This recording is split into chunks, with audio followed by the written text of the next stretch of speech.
반갑습니다. 정배원 선생님입니다. 2026학년도 대수능 수학 영역 출제 경향 분석 및 총평 들어가도록 하겠습니다. 자, 요번 수능 치르느라고 여러분들 고생 많으셨고요. 요번에 이제 수능 끝나고 전반적인 분위기가 국어가 조금 어려웠다라는 반응들이 있고, 수학이 그렇게 어려웠다라는 반응이 엄청 어려웠다 이런 반응이 크지는 않은데, 그렇지만 뭔가 작년보다 좀 어렵지 않았나 하는 느낌, 이런 게 조금 있는 것 같아요. 실제 이제 난이도를 보시면요, 그 작년보다 조금 체감 난이도가 높아졌을 수 있습니다. 왜 그러냐면 작년보다 공통 과목에서 약간 난이도가 있는 문제들, 그런 게 조금 있었고요. 선택 과목이 확통이나 기하 같은 경우는 작년보다 난이도가 조금 더 올라갔다고 볼 수도 있고요. 근데 미적분 같은 경우는 작년보다 난이도가 조금 내려간, 그래서 작년에 그 미적분에서 난이도가 많이 높았던 이런 것에 대한 약간의 조정이 있었다. 그리고 그 조정을 공통 과목에서 약간의 난이도를 올리는 느낌으로 반영이 되었다. 자, 그런 느낌이 듭니다. 그래서 전체적인 컷은 작년보다 조금 내려갈 가능성, 자, 요것도 좀 있다고 보여지고요. 물론 이제 정확한 것은 나와봐야 알겠지만, 채점 결과가 나와봐야 알겠습니다. 일단은 난이도의 측면에서는 좀 그런 느낌이 있는데, 왜 이렇게 난이도가 출제되었는가? 제가 그 수능 직전쯤에 아마 현강에서 종강 멘트, 요거 제 유튜브에 올린 게 있는데, 거기서 제가 이런 얘기 한 바 있습니다. 뭐냐면, 제가 이제 올해 출제 경향이 작년 수능과 일단 한 60-70% 거의 비슷한 느낌으로 출제될 가능성이 있다고 보지만, 9평 이후에 제가 생각을 좀 바꿨다, 그런 표현을 제가 한 게 있어요. 그래서 9평 이후에 무슨 생각을 바꿨냐면, 9평 때 생각보다 좀 컷이 높게 나왔다. 누구의 생각? 평가원이나 입시기관 관계자들의 생각보다 9평 때 좀 컷이 높게 나와서, 아마 평가원이 요거보다는 조금 더 힘을 줘야 되겠다, 이렇게 생각할 수 있는데, 제가 거기서 그런 말을 하고 있죠. 평가원 이분들 힘 조절이 잘 안 된다. 그래서 약간 이제 조금 어려운 걸 눌러줘서 약간 난이도를 높여야 되겠다 싶지만, 힘 조절이 안 돼서 조금 더 많이 눌러지는 그런 방식. 그래서 난이도가 생각보다 조금 많이 높아질 수 있는 그런 가능성이 있다라고 제가 지적한 바가 있는데, 아마 그런 어떤 메커니즘에 의해서 이번 수능이 출제되지 않았을까. 공통 과목이 너무 쉽게 또 이렇게 가는 건 약간 경계해야 되겠다 싶어서 난이도를 조금 올린다는 것이, 생각보다 조금 많이 올라간 문제들도 있더라, 그런 느낌의 상황인 것 같습니다. 물론 작년 수능이랑 엄청 큰 차이가 있다라고 보기는 조금 어렵고요.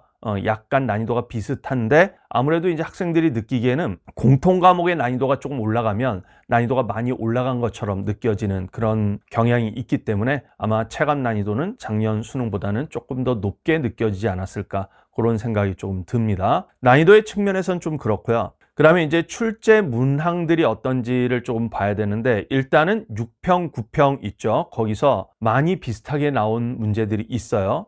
비슷하게라는 게 완전히 비슷한 느낌은 아니겠죠, 당연히. 근데 문항 번호 때 비슷한 단원의 문제들이 배치가 된다던가, 이건 사실 제가 누누이 강조했던 바입니다. 수능은 6, 9평과 독립시행이다, 이런 말이 있는데, 저는 진짜 그 말이 잘 이해되지 않거든요. 뭐냐면 독립시행은 독립시행이지, 어느 측면에서는. 근데 그것이 그렇게 강조되는 게 잘 이해되지 않는다고 제가 종강 멘트 때도, 현강 종강 멘트 때도 그런 얘기를 했는데, 이게 되게 하나만한 소리거나 한가한 말이거나, 뭔 소리냐면, 실제로 보면 한 10년 전쯤까지는 6평, 9평과 수능이 진짜 독립시행이었다고 말할 수가 있어요. 근데 좀 가깝게 보면 2019학년도 또는 2017학년도부터라고 말할 수도 있는데, 어쨌든 그 무렵부터는 6평, 9평과 연계돼서 많이 나온단 말이에요. 그동안 나온 출제 경향을 보면 지금 올해 들어서 갑자기 연계가 많이 됐다는 게 아닙니다. 그게 아니고, 제가 매년 얘기하지만 6평, 9평과 연계된 문항들이 꽤 있어요. 꽤 있고, 아마 제 원솔멀텍 파이널 강의를 좀 들으신 분들은 알겠지만, 제가 그때 25학년도 수능 어떤 문제, 24학년도 수능 어떤 문제, 자, 이런 거에 대해서 설명할 때 그해 6평 뭐가 변형돼서 나온 것이다, 이런 얘기들을 제가 많이 해드렸고, 이걸 언급하면서 마지막에 남은 기간 동안 6, 9평, 그 다음에 2028학년도 수능 예시문항, 제가 원솔멀텍 파이널에다 일부러 그걸 넣었죠. 왜냐면 평가원은 분명히 그 2028학년도 수능 예시문항의 어떤 문제의식, 이거를 갖고 출제할 가능성이 있다. 그것들을 수능 보기 전에 꼭 다시 한번 보고, 그냥 문제가 똑같이 나온다라고 생각하지 말고, 거기서 일부 요소들이 딱 복사돼서 나오고 나머지 요소들이 새로운 게 결합돼서 하나의 문제가 완성되는 방식으로 출제가 될 것이다. 그러니까 그걸 꼭 보되 그냥 보지 말고, 몇몇 요소들, 이 문제에서 6평 22번에서 어떤 요소들이 쓰였다, 9평 22번에서 어떤 요소들이 쓰였다, 이런 것들, 그 출제 요소들을 체크하고 들어가는 게 되게 중요하다, 이런 얘기를 했었어요. 그리고 제가 기출에 대한 공부, 강조할 때 제가 이제 예전에 병원 선생님이랑 같이 인강을 하던 시절에 패스파인더 이거 강의할 때부터 지금 원소홀몰텍 강의할 때까지 계속 강조하는 게 확장 가능성. 평가원은 기출은 그냥 반복되지 않는다. 항상 진화하기 때문에 어떤 기존의 육구평에 출제됐던 요소와 새로운 요소가 결합돼서 진화 발전된 형태로 출제가 된다. 제가 이걸 항상 강조한단 말이죠. 그러니까 육구평가 완전히 독립시행이 아니에요. 그게 아니고 거기서 일부 요소들이 어떻게 변형돼서 나올 건지에 대한 예측, 이거에 기초해서 대비하는 게 굉장히 중요한 시험이고, 사실 이게 올해만의 경향이 아니고 지난 적어도 6, 7년, 7, 8년 또는 좀 길게 보면 한 10년 가까이 거의 이런 경향이 계속돼 있었습니다. 그래서 여러분들이 지금 이 수능에 대해서 냉정하게 잘 보셔야 돼요. 평가원이 어떤 식으로 출제하는지. 제가 이걸 보여드리기 위해서 문제 전체는 아니더라도 여러분들이 이번 시험지와 6평, 9평 시험지를 보세요. 11번, 12번, 13번, 14번 그런 것들, 10번도 그랬던 것 같은데 거의 6, 9평의 어떤 문제들하고 그 문항 배치가 거의 똑같거든요. 그런 걸 볼 수 있고요. 근데 저는 뭐 그거보다 더 중요한 것은, 그건 이제 평가원이 왜 그렇게 출제를 한 거냐. 학생들로 하여금 공통 과목에서 그래도 익숙함을 느끼라고. 그래야 앞부분에서부터 엄청 막히지는 않을 테니까 배려 차원에서 준 거라고 보고요. 그거보다는 이제 조금 더 변별력 있는 문항들 있죠. 그런 것이 또 어떻게 연계돼서 나오는가. 이걸 여러분들이 좀 느낄 필요가 있다. 그 차원에서 제가 문제들을 한번 좀 변별력 있는 문제들 몇 개를 잠깐 보면서 조금 말씀드려 볼게요. 자, 21번 문제입니다. 21번 문제가 요번에 조금 어려웠던 문제예요. 왜 어려웠냐? 주관식이죠. 근데 이 문제가 잘 보시면 6평 15번 문제의 변형 문제였기 때문에 어려웠던 거예요. 왜냐? 6평 때도 15번 문제가 공통과목에서는 거의 제일 빡센 문제 탑2 안에 들어갔었죠. 22번과 15번 뭐 그런 건데, 근데 이 15번 문제가 임팩트가 좀 적은 이유가 뭡니까? 객관식이기 때문에. 학생들이 객관식이고, 그러니까 뭐 찍을 수도 있고 하니까 아무래도 주관식 문제보다는 난이도를 덜 어렵게 느낀단 말이에요. 근데 이것이 변형돼서 지금 딱 어떤 변형인지 느껴집니까? 여기 지금 딱 보시면 fx하고 마이너스 fx, 거기다 물론 k가 덧셈돼 있는 건데 구간이 저렇게 나뉘어져 있는 함수에 대해서 이런 값이 존재하고 그 값이 0 이하다. 뭔가 음수 또는 0 이런 것에 대한 내용들이 있죠. 모양새가 일단 상당히 닮아 있습니다. 여기도 x는 t를 기준으로 마이너스 fx, fx 이렇게 구간별로 나뉘어진 함수인데 이런 극한값이 존재하냐. 이제 우극한이잖아요. 자, 여기도 이제 우극한이었어요. 여기도 이제 보시면 이런데 우극한, 이거의 값이 존재하고 모든 실수에 의해 대해서 존재. 자, 이런 표현이 있고, 자, 여기도 이제 마찬가지로 모든 실수에 의해 대해서 존재. 이런 표현이 있죠. 자, 그래서 상당히 비슷한 걸 물어보고 있는데, 그러니까 기본적으로 난이도가 구간별로 나눠놓고 저렇게 물어보니까 난이도가 높죠. 왜냐면 케이스 분류를 좀 해줘야 되니까. 그런데 또 이 문제가 사실 요 다음 문제들 있죠. 6평 21번, 9평 13번, 28학년도 수능 예시문항 18번, 뭐 그런 문제들 있죠. 요런 문제하고 또 다 관련이 있어요. 뭐냐면 인수정리 같은 거 있죠.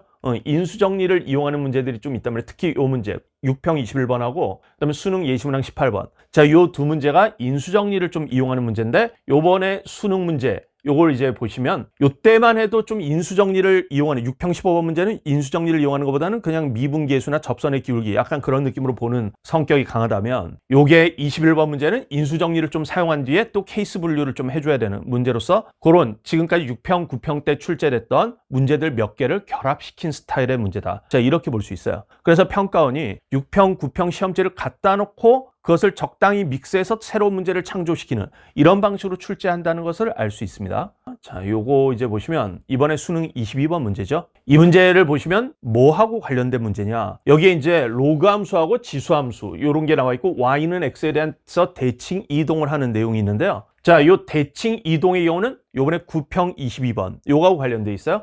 여기 y는 x에 대해서 대칭 이동한 점을 q라 할 때 뭐 이런 거에 관련이 있죠. 와, 저것도 관련이 있다고 봐야 되냐? 저거 뭐 그냥 별거 없잖아. 이렇게 생각을 할 수도 있어요. 근데 제가 학생들한테 마지막쯤에 종강 무렵쯤에 그런 얘기를 했는데, 변형이 뭐 이게 변형이라고 말할 수 있느냐? 이렇게 너무 그것에 대해서 까다롭게 생각하지 마라. 까다롭게 생각한다는 것은 무슨 얘기죠? 똑같이 나오지 않은 변형이 아니라고 생각하는 거야. 그거는 실제 현실에서 가능한 상황이 아니에요. 실제 현실에서 평가원이 왜 똑같이 냅니까? 똑같이 내지 않습니다. 그러니까 뭐냐면 여러분들이 수능 때 이것을 더 내가 좀 능동적으로 체감을 할 수 있으려면 일부 요소라도 비슷하게 나오면 비슷하게 나왔구나 이렇게 생각을 해줘야 수능 때 어떤 발상을 떠올리기가 더 좋다. 제가 이런 얘기를 현강에서 마지막쯤에 종강 무렵에 강조를 좀 했었어요. 그러니까 여러분들이 볼 때 그냥 뭐 y는 x에 대해서 대칭이동, 이건 뭐 원래 나 아는 건데 뭐 당연히 알죠. 여러분들 수능 문제 집에 가서 풀면 다 풀 수 있는 문제들, 상위권 학생들은 다 풀 수 있어. 나 다 아는 내용이야.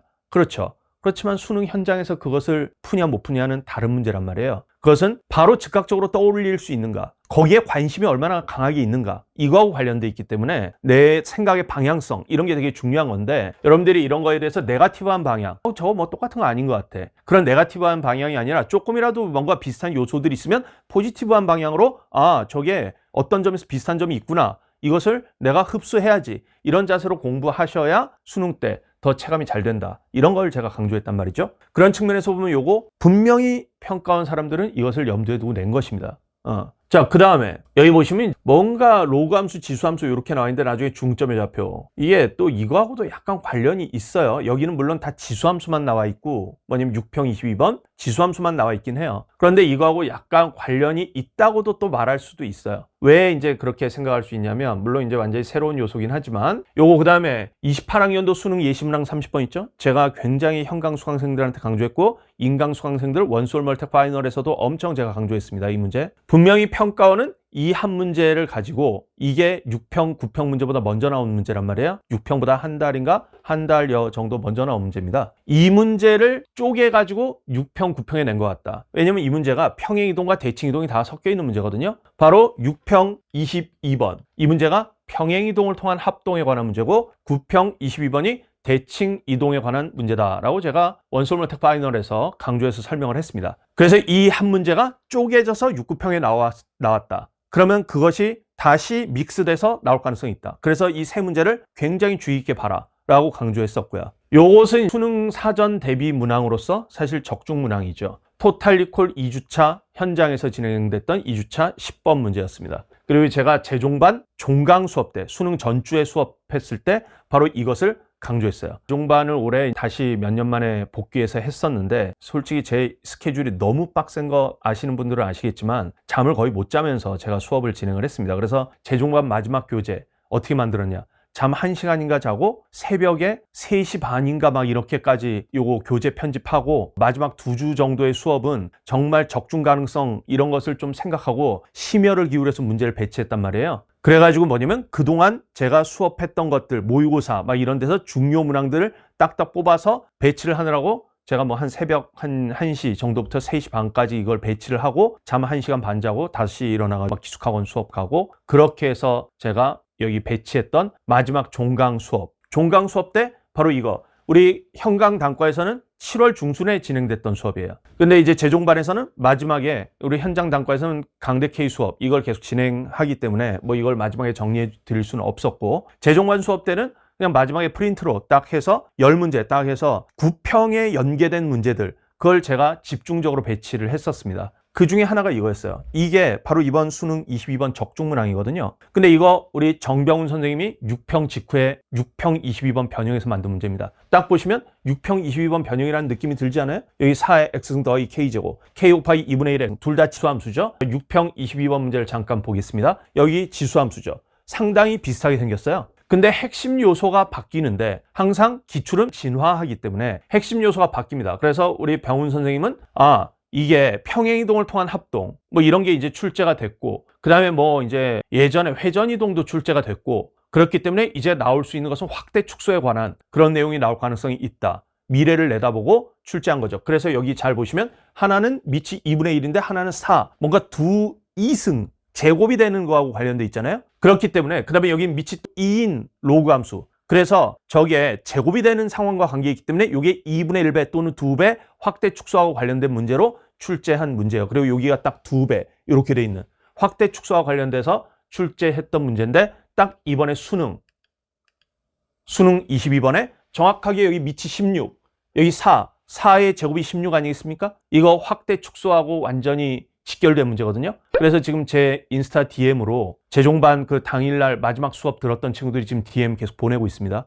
그 마지막 수업 때 해주셨던 문제 때문에 저 이거 3분 만에 풀었고 수학 다 맞았다, 그런 DM들 지금 오고 그러고 있어요. 그러니까 뭐냐면 이건 뭐 강사들에게도 해당되는 문제고 학생들에게도 해당되는 문제인데, 굉장히 그 능동적인 학습을 하는 게 되게 중요합니다. 강사들도 뭐 마찬가지죠. 이렇게 대비하는 게 되게 중요하겠다 뭐 이런 거고, 학생들도 그냥 뭐 6평 9평 그냥 한번 받고 그냥 풀어보니까 뭐 나 다 아는 것 같아, 그렇게만 공부해서는 안 된다라는 걸 보여주는 것이죠. 육구평과 연계돼서 나오는데 그냥 또 나오지 않는다. 변화 발전돼서 나온다는 거. 이것을 염두에 두고 굉장히 자기의식적으로 조금 더 학습의 어떤 내용들을 확장해가는 그런 그 방식의 학습이 있죠. 뭐냐면 육구평이 여기까지 나왔으니까 난 여기까지만 공부할래. 이게 아니라 그 다음 단계로 발전된 가능성을 염두에 두고 그 다음에 조금 더 심화된 내용까지 공부하는 이런 자세가 되게 중요하다는 것을 보여주는 바로 사례라고 볼 수 있어요. 그래서 이렇게 딱 적중을 할 수 있었다. 이런 거죠. 이 한 문제만 적중했던 게 아니에요. 사실 요 문제, 요거 스피드러너 현강 25에 바로 22번에 있었던 문제입니다.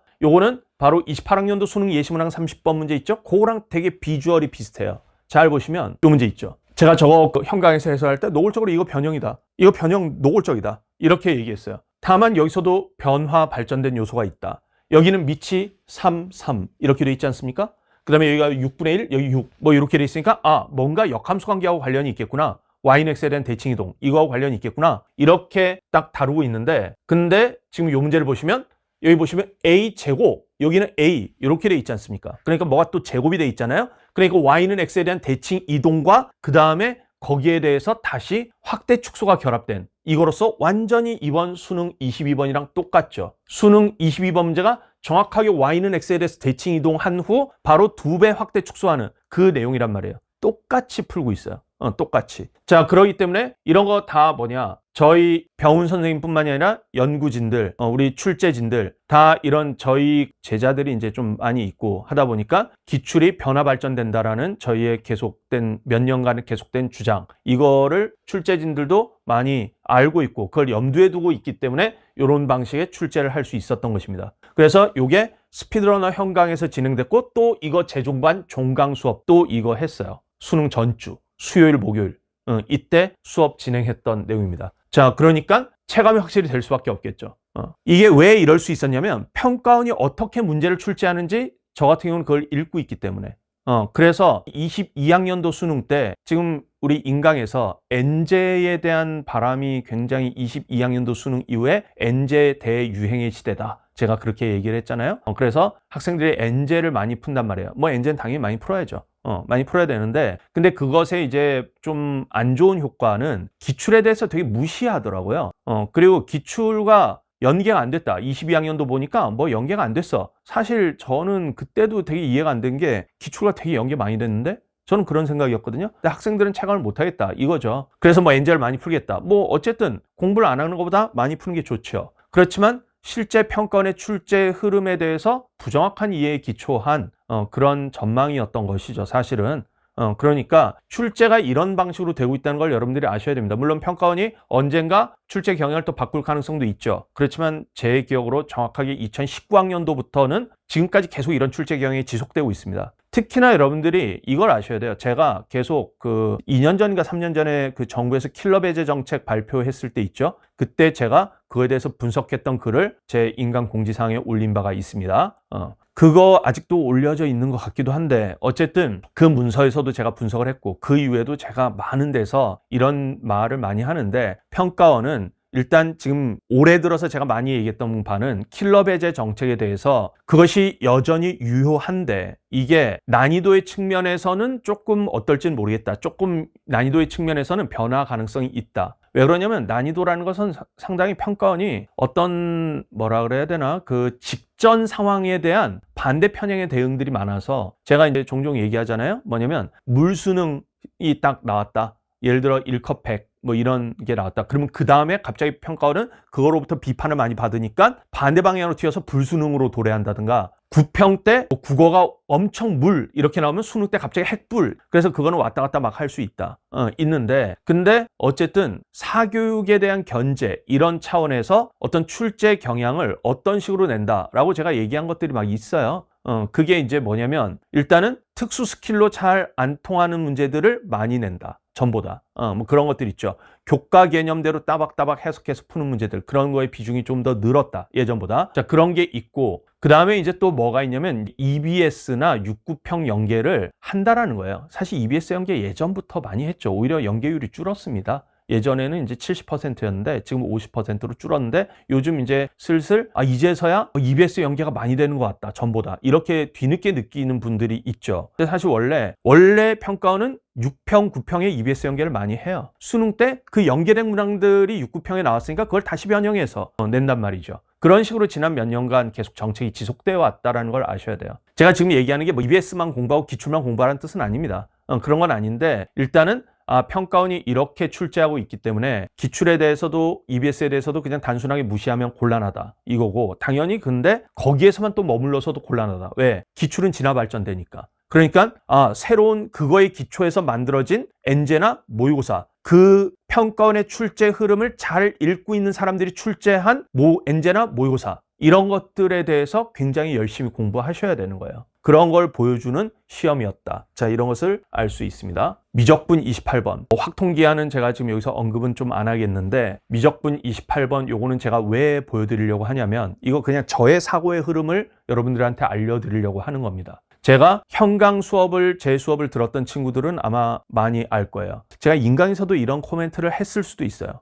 했을 수 있는데 원솔 멀티 파이널에서 뭐냐면 이게 역함수 적분 문제란 말이에요. 여기 그 y축과 만나는 점 사이의 거리가 t가 되도록 하는 s의 값, 이 s의 값이 x좌표이기 때문에 제가 몇 년간 굉장히 강조했던 x좌표가 어떤 새로운 함수로 지정되는 거, 이런 거 대부분 역함수 문제다. 이런 거 굉장히 제가 강조를 매년 엄청 많이 하고, 그 다음에 이제 제가 올해의 구체적인 특징, 짝수해는 역함수가 많이 나온다. 역함수 적분, 적분이 많이 나온다. 그리고 특히 역함수 적분이 나올 가능성이 있다라고 연초부터 얘기했고, 사실은. 근데 6평, 9평, 28번을 보고 제가 현강에서 무슨 얘기를 했냐. 지금부터 제 얘기를 들어보시잖아요. 그러면 진짜 뜬금없다. 진짜 저건 너무 황당한 분석 아니냐라고 생각될 수 있어요. 그렇지만 평가원이 이런 식으로 움직인다라고 저는 예전부터, 왜냐면 2016학년도 때 제가 그걸 좀 느꼈는데, 일단은 요 한번 볼게요. 이번에 6평 28번 문제입니다. 이건 뭐 확통기하 선택자들 안 보셔도 되지만 사실 보셔도 상관없어요. 뭐냐면 평가원이 이런 식으로 출제한다는 걸 보여주는 그냥 예시라서. 얘 이제 보시면 얘가 무슨 문제냐. 물론 이거 지금 사교육계에서 굉장히 이 문제에 대한 평가가 많이 있죠. 다각도로 있어요. 솔멀텍 파이널. 거기서 결론 내린 것은 이것은 그냥 합성함수 미분 문제다. 2번 미분하는 문제다. 무슨 잡다한 무슨 스킬 이런 거 별로 필요 없다. 평가원은 분명히 2번 미분하는 문제로 출제했을 것이다. 왜? 합성꼴에서 속함수가 미분 가능, 이계도함수가 존재, 이렇게 나오면 그것은 그냥 미분하라는 문제고, 속함수가 미분 불가능한 요소가 있으면 미분 가능성 검증 문제다. 제가 원솔멀텍 파이널에서 그렇게 설명했습니다. 병훈 선생님이 최초 풀이에서 보여준 풀이가 가장 평가원 출제 의도에 맞다 라고 제가 얘기했어요. 이 9평 28번 평가원이 제가 봤을 때 원솔멀텍 파이널에서 제가 뭐라 그랬냐면, 사교육계에서 6평 28번에 대해서 각종 혼란들이 많고 무슨 각종 스킬을 쓰면 잘 풀리고 어쩌고 이런 혼란이 되게 많기 때문에, 그리고 막 역함수로 막 처리하고 뭐 이런 등의 혼란들이 많으니까 평가원이 다시 한번 확인 사살한 문제다. 합성함수 미분이다. 얘 그냥 gx 또 이렇게 합성함수 돼 있는데 실수한체의 집합에서 미분 가능, 속함수가 미분 가능 이렇게 돼 있기 때문에 그냥 또 합성함수 미분 문제로 또다시 한번 사교육을 흔드는, 사교육계에서 혼란들이 있기 때문에, 뭐냐면 과잉 해석, 6평 28번에 대한 과잉 해석들이 사교육에 난무하기 때문에 평가원은 되게 그런 거 견제를 한단 말이에요. 평가원의 지금 킬러 배제 정책에서 아직도 유효한 게 바로 그겁니다. 사교육에서 굉장히 특수 스킬 강조하는 것에 대해서 굉장히 의식적으로 저격하는 문제들을 출제하고, 제가 봤을 땐 6평 28번, 9평 28번이 그런 문제였다라고 제가 원솔멀텍 파이널에서 얘기했어요. 근데 두 문제를 모두 보면 제 분석에 따르면 이것은 합성함수 미분 문제다. 둘 다. 무슨 역함수 미분 이런 문제 아니다. 저는 그렇게 봤기 때문에 제가 단과 마지막 한 종강하기 2, 3주 앞두고나 마지막 주 뭐 그 무렵쯤부터, 그 다음에 재종반에서 바로 마지막 주 또 그 몇 주 전부터 계속 제가 뭐라 그랬냐, 6평, 9평, 28번 변형이 어떤 식으로 나올 수 있는가. 이거 아마 제가 지금 말하는 거 우리 현강 친구들 제가 말한 거 다 기억날 거예요. 첫 번째, 아예 안 나올 수 있다. 두 번째, 역함수 적분으로 나올 수 있다. 왜? 합성함수 미분이니까. 지금 이 대목이 되게 뜬금없다고 여러분들이 생각할 수 있어요. 합성함수 미분. 그러니 수능은 역함수 적분이다. 왜? 합성함수에 대응되는 게 역함수고 미분에 대응되는 게 적분이니까. 역함수 적분이 나올 수 있다고 제가 굉장히 강조해서 너무 지겹도록 역함수 적분 문제를 많이 풀렸거든요. 너무 지겹도록. 아마 제 딥마인드 같은 책 같은 거 봐도 거의 지겹도록 역함수 문제가 있을걸요? 그래서 학생들은 또, 일부 학생들은 또 그렇게 생각했겠지. 이거 너무 기출 요소 반복이고 뭐 계산만 많다. 수강 후기에 뭐 그런 거 일부 있더라고요. 아마도 제가 그 역함수 적분이나 역함수 미분이나 굉장히 많이 강조하고 음함수 미분 뭐 이런 거 굉장히 강조한 것 때문에 아마 그런 걸 텐데, 역함수 적분에 대해서 제가 올해 초부터 강조했지만 구체적으로 6구평 이걸 딱 보고 역함수 적분 이 굉장히 강조했단 말이에요. 일단 짝수의 태 적분이 또 많이 나오기도 하고, 구체적으로 이것을 변형하면 합성함수 미분을 반대되는 거 역함수 적분이 나올 수 있다라고 강조했고요. 그 다음에 제가 또 세 번째 뭘 강조했냐, 물론 역함수의 미분 가능성 요거 나올 가능성도 있고 평가원이 조금 미쳤다 치고 나올 수 있다.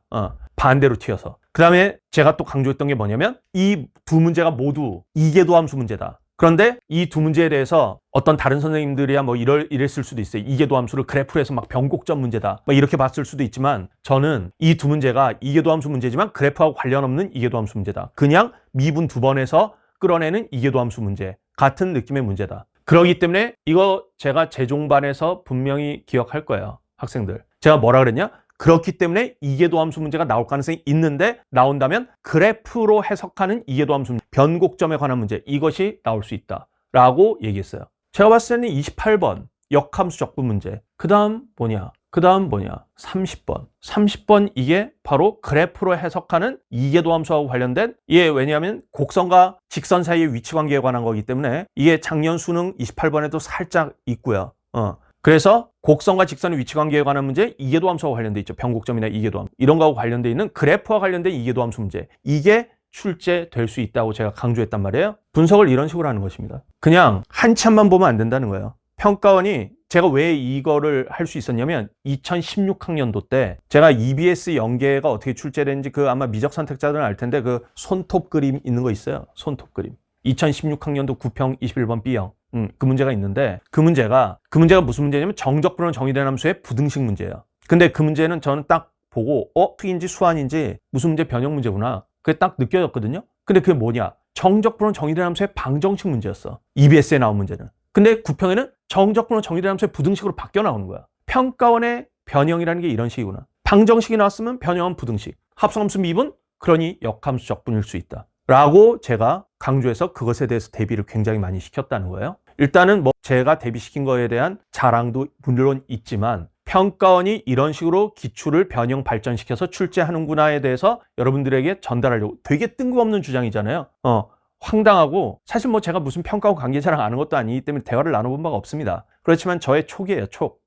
저의 촉인데, 저는 나름대로 지난 한 10년간 제 촉이 거의 그래도 많이 맞았다라고 생각을 합니다. 그렇기 때문에 물론 뭐 모든 예측이 맞았다고 볼 수는 없는데, 근데 어쨌든 이 평가원이 이런 식으로 출제하는 그 경향이 있다라는 것에 대한 그 느낌을 딱 읽는 거, 이거에서 제 촉이 굉장히 그래도 뛰어나다고 생각되기 때문에 지금 이런 말씀을 드릴 수 있는 거예요. 그래서 사실 이 문제도, 이건 솔직히 9평을 적중한 문제예요. 이게 9평 이후에 수능을 대비하기 위해서 만든 문제가 아니에요. 이거 잘 보시면 9평이랑 너무 비슷하지 않나요? 9평 28번? 이 문제? 여기 지금 보시면 막 점근선 2분의 3파이, 여기 2분의 5파이, 점근선 똑같고, 탄젠트의 역함수 이용하는 거고, 탄젠트의 역함수 이용하는 거고 똑같습니다. 다만 이 문제는 무슨 문제냐, 역함수 적분 문제였어요. 오히려 9평 전에 적중했던 스피드러너 현강 7회 28번, 이게 7회면 이제 언제였냐면 8월 초에 나왔던 시험지인가 그렇습니다. 7월 마지막 주인가 8월 첫째 주인가 나왔던 시험지인데, 9평에 상당히 유사한 게 나와서 이 문제 때문에 9평 28번을 맞췄다는 친구들이 있었어요. 이게 떠올랐다, 그런 친구들이 있었죠. 그런 다음에 이제 9평 이후에 출시한 인강 파이널 시즌 1 4회 28번에 이 문제를 넣었습니다. 왜 넣었냐, 9평 28번이 변형돼서 역함수 적분이 나올 수가 있기 때문에, 이 문제는 역함수 적분으로 만든 문제거든요. 그게 나올 수 있기 때문에 굉장히 유력 후보 중에 하나이기 때문에 이걸 넣은 거예요. 사실 이거 제가 고민도 했어요. 뭐냐, 9평 날 솔직히 적중 자랑할 수도 있잖아요. 제가 이거 인강 게시판에 와 적중했습니다 자랑하고, 그리고 그냥 내 마케팅에 써먹을 수도 있잖아요. 저 그 고민했거든요 사실. 근데 그렇게 하지 않았습니다. 왜? 이걸 그냥 숨기고 모의고사에 넣어서 학생들이 수능 때 혹시라도 이게 나올 수도 있으니까, 이 주제로 수능 때 대비시키는 게 더 낫겠다 싶어서 9평 때 이거를 대놓고 문제 딱 보여주면서 자랑하지 않았어요. 그리고 오히려 파이널 모의고사에 넣었죠. 넣어서 뭐 이거랑 똑같이 나오지는 않았습니다만 기본적으로 역함수 적분 문제가 나왔다는 건 그거 자체의 전망은 맞았던 것이죠. 그래서 이런 방식의 여러분들이 이게 사실 이제 학생이 이런 방식의 학습을 하는 게 쉽지는 않겠죠. 그러면 이런 방식의 전망을 내놓고 대비를 시키는 강의, 이거를 적극적으로 수용하고 자기 거로 만들고, 그런 자세가 되게 중요한 거예요. 지금까지 여기까지면 나왔으니까 난 여기까지만 공부할래. 저 선생 너무 과한 걸 알려주는 것 같아. 그러지 마시라는 거예요. 그래서 뭐 저한테도 이제 계속 그런 식의 뭐 너무 과한 거 알려준다. 뭐 너무 선 넘었다. 막 등등의 막 그런 얘기들. 이런 것들 때문에 이제 이렇게 좀 거리두기를 하시는 학생들이 있지 않습니까? 근데 그러지 말고 좀 한번 적극적으로 수용을 해보라는 것입니다. 진취적인 마인드, 능동적인 마인드로 좀 수용을 해보면 수능 문제가 생각보다 내 아래에 있는, 나보다 높은 위치에 있는 문제가 아니라 내 아래에 있는 문제일 수 있는 거예요. 자, 그걸 지금 제가 보여드리겠어요. 저의 사고 과정을, 그리고 그것을 제가 현강 같은 데서 이 사고 과정을 많이 말했단 말이에요. 그 말한 것들을 지금 다시 한번 얘기를 해드리는 것입니다. 되게 엉뚱한 주장이라고 느낄 수 있죠. 이런 거, 와, 이거 지금 만약에 이거 가지고 연계다. 누가 이런 얘기를 하겠어요? 이거 연계로 이 6평 28, 9평 28 연계로 얘가 출제되었다. 이런 주장하면 되게 미친놈이라고 들을 수가 있잖아요. 근데 저는 수능 전에 이런 얘기를 했다니까요. 수능 전에. 이런 방식으로 해서 변형돼서 나올 수 있다. 그래서 이런 식의 평가원의 사고를 읽는 거, 이런 것에 좀 기초해서 보면 결국 약간은 미래적인 느낌 알죠? 그냥 딱 이게 그때 딱 출제되냐 안 되냐, 그 똑같은 유형으로 출제되냐 안 되냐가 아니라 그것이 변형돼서 출제될 수 있다는 그런 미래적인 전망, 이것을 좀 염두에 두고 공부하는, 여러분들의 공부 자세도 그래야 된다. 자, 그걸 제가 강조하기 위해서 여기다 넣은 것입니다. 그런 것이고요. 그 다음에 요거 제가 30번, 요거 있죠? 요 30번, 미적 30번. 요 문제가 또 아까 제가 얘기했던 그 이계도 함수, 요거하고 관련된 요게 출제된 문제, 요거라고 볼 수 있겠다. 사실 이거 뭐 더 할 얘기도 있긴 한데 이게 함수 갈아타기 내용도 좀 있어요. 제가 사실 요거 이제 살짝 보면 요것도 이상한 얘기일 수 있는데 9평 13번? 제가 9평 13번에 대해서 학생들한테 파이널에 뭐라고 얘기를 자주 했냐면 이게 변형돼서 함수 갈아타기 스타일 문제가 나올 수 있다. 저는 뭐 공통 과목에서 뭐 나올 수 있다라는 걸 주로 얘기한 거지만 사실 미적에서 나왔죠. 왜? 이건 함수의 극한 단원의 문제이기 때문에 그 다음에는 함수의 연속이나 뭐 그런 등등을 이용한 갈아타기, 뭐 그런 것들이 나올 수 있다. 변형은 그런 식으로 되는 것이다. 그런 얘기를 제가 많이 했단 말이에요. 그건 이제 좀 사소한 거긴 한데 더 중요한 건 이계도 함수에 관한 거죠. 이계도 함수나 곡선과 직선의 위치 관계, 이게 더 중요하긴 합니다만 어쨌든 이런 방식의 출제가 되고 있더라. 제가 이런 것을 지금 보여드리는 이유 아시겠습니까? 출제 경향에 대해서 분석한다면 이런 것이다. 일단 그 사교육에 대한 견제 정책 여전히 유효하다. 유효하고, 그래서 평가원은 그냥 단순 스킬 암기 이거로 공부하는 학생들, 그냥 어떤 전체적인 이해에 기초해서 공부하지 않고 딱딱 떠먹여준 그런 것을 암기식으로 공부한 학생들, 그런 학생들이 수능 잘 못 보게끔 딱 국어적, 수학적 이해에 기초한 기본기가 탄탄하고 그거에 대한 이해에 기초한 학생들이 잘 보게끔. 왜? 그래야 사교육이 견제가 되니까. 사교육에서는 다 마케팅을 위해서 뭐 포장해가지고 많이들 뭐 이거 요런 스킬 저런 스킬 막 얘기하잖아요. 제가 스킬 부정론자는 아닙니다. 근데 이제 스킬이 솔직히 뭐 이것도 제가 확대 축소, 저 같은 확대 축소를 하면 이거 뭐 그냥 금방 푼단 말이에요. 확대 축소도 스킬이라면 스킬이죠. 뭐 개념이라면 개념이고, 개념과 스킬을 뭐 꼭 구별해야 되나 싶은데 어쨌든 그런 건데, 자, 그렇게 봤을 때 이런 필요한 것들이 있고 필요한 스킬들, 문제풀이를 더 빠르게 할 수 있고, 그리고 그것이 어떤 교과 개념에 기초한 이해에 기초해서 딱 우리가 정리될 수 있는 그런 것들. 근데 그런 건 필요하죠. 근데 속도상 빠르지도 않아. 그리고 개념적으로 약간 혼란도 있어. 막 그런 것들. 그다음에 일반적으로 이렇게 쓰일 가능성이 그렇게 많지 않아. 뭐 이런 것들. 그런 스킬에 너무 탐닉하는 거, 그거보다는 여러분들의 그 피지컬과 실력을 기르는 게 더 중요하다는 거예요. 그런 걸 보여주고 있죠. 수능 출제 경향이 이렇다. 그래서 여전히 사교육 견제 정책이 유효하기 때문에 여러분들이 공부할 때 결국 밑바탕을 잘 갖추는 공부, 이걸 하는 게 굉장히 중요하겠다. 그런 것을 보여주는 수능이 아니었나 싶습니다. 자, 뭐 분석은 요 정도로 하도록 하겠고요. 또 다음 차시 때는 2027학년도 수능 또 대비하는 학생들이 있을 테니까 어떻게 준비할 것인가. 자, 요 또 강의 이어가 보도록 하겠습니다. 자, 그러면 이것으로 총평과 분석 마치도록 하겠습니다.